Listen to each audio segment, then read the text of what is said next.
قايمة من النوم محتارة ومش عارفة تطبخي ايه. عندك شوية عدس، هاتيهم ويلا قومي نعمل أحلى شوربة عدس. قمت النهاردة من النوم وسألت نفسي السؤال اللي بسأله لنفسي كل يوم: هنطبخ ايه النهاردة؟ دخلت المطبخ بصيت ملقتش في وشي غير الليمون،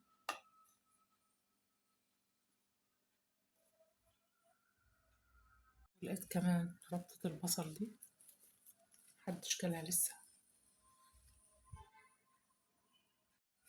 ولقيت معايا حبيب الملايين العدس.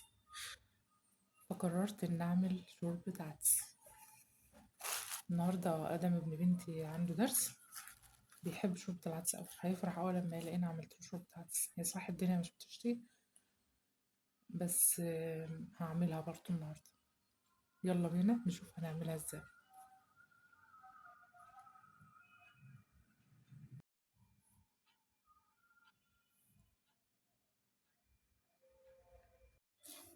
أول حاجة هعملها هغسل العدس بتاعنا،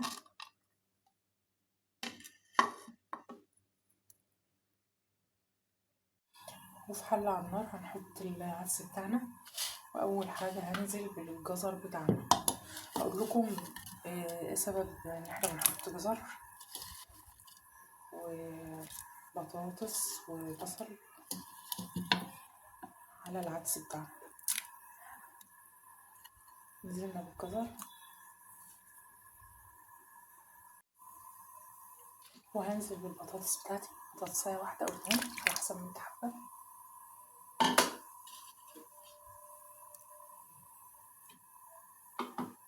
وأخيرا هنزل بالبصل.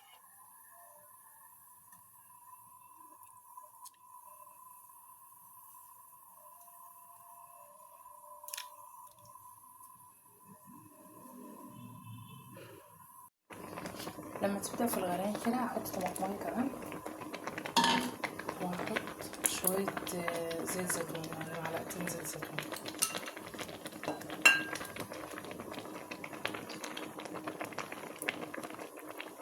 بس كده، وهسيبها تستوي خالص. بعد كده هنضربها طبعا في الخلاط ونشوف هنعمل ايه. بالنسبة للبهارات بتاعتنا مبحطش انا الا ملح وفلفل، ملح وكمون بس. في ناس بيحبوا يحطوا فلفل، بس انا بصراحة ما بحبش اللون الاسمر في الشوربة. بحط ملح وفلفل بس، ملح وكمون بس، مش على الفلفل، ملح وكمون، واحط معلقة كركم.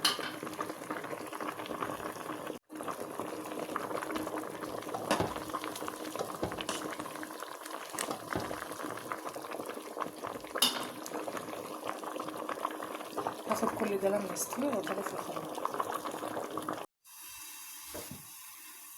ده شكل العسل بتاعنا اهو بعد ما ضربه في الخلاط.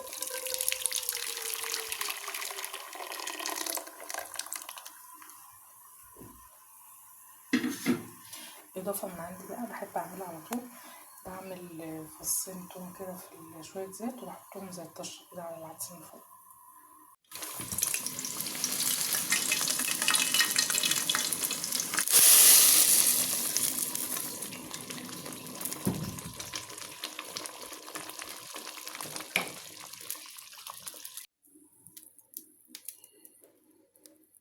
كده يبقى خلصنا طبختنا النهاردة. شايفين القوام؟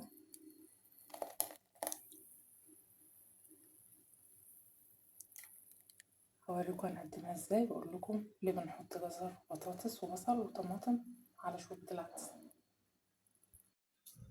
ودي شكل طبختنا النهاردة. هقول لكم حطينا جزر ليه. الجزر بيخلي الشوربة وبيخلي قوام الشوربة بتاعتنا تقيل، غير ان قيمته الغذائية طبعا كلنا عارفين انه مصدر جيد لفيتامين A ومهم لصحة العين، وبيساعد على تحسين لون الشوربة. الجزر بيخلي قوام الشوربة تقيل شوية. بالنسبة للبطاطس، البطاطس برضو بتخلي قوام الشوربة كريمي، وطبعا البطاطس مليانة كربوهيدرات وفيتامينات. الطماطم بقى بتحسن لون الشوربة برضو. طبعا الطماطم مصدر جيد للفيتامينات والمعادن، وبتساعد في منع الأكسدة اللي بتسبب اسمرار الشوربة. بالنسبة للبصل بنحط عليها بصل برضه لإنه بيخفض مستويات الكوليسترول وبينظم ضغط الدم، الاحتوائية طبعًا على الألياف ومضادات الأكسدة. ودي كانت معلومة كده عن شوربة العدس. ويلا لو عندك شوية عدس ومحتارة تطبخي ايه قومي اعملي شوربة العدس.